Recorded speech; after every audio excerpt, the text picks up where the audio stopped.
বেগম খালেদা জিয়া জীবন বাজি রেখে তিনি এই দেশের স্বাধীনতা এবং গণতান্ত্রিক অধিকার প্রতিষ্ঠার লড়াইয়ে আজও পর্যন্ত মাঠে আছেন।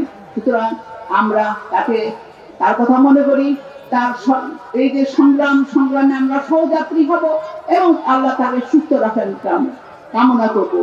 যে সরকার এবং যে দল আওয়ামী লীগ আমাদের সমস্ত গণতান্ত্রিক অধিকারকে হরণ করেছিল এবং আমাদের একটি দাসের মতো ব্যবহার করেছিল আমাদের সঙ্গে, অর্থাৎ তারা জমিদার আমরা প্রজা, এরকমই বাংলাদেশের মানুষকে তারা ভেবে নিয়েছিল।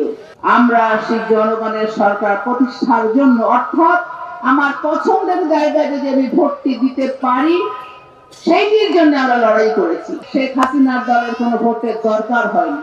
তারা আপনারা ভোট চাইতে আসেনি, তারা নিজেরা হয়ে গেছে।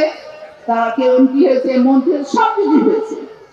বন্দুকের নলের আগায় ক্ষমতাটি দখল করে রাষ্ট্র ক্ষমতায় বসেছিল এই জাতীয়তাবাদী দল। আগামীতে মহিলা কৃষি শ্রমিক যারা আছেন কিংবা যারা আজকে নিজের উদ্যোক্তা হয়েছেন, মাঠে চাষ করেন, সবজি চাষ করেন বা গরু পালেন কিংবা মৎস্য চাষ করেন, বহু মহিলা আছে, তাদের জন্য সুদ মুক্ত একটি ঋণের ব্যবস্থা করা হবে এবং এই মহিলাদের নামে একটি করে ফ্যামিলি কার্ড পর্যায়ক্রমে দেওয়া হবে।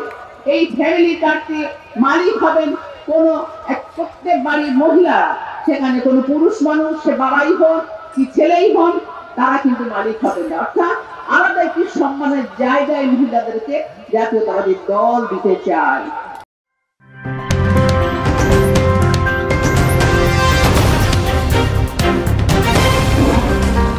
Voice of Tiger.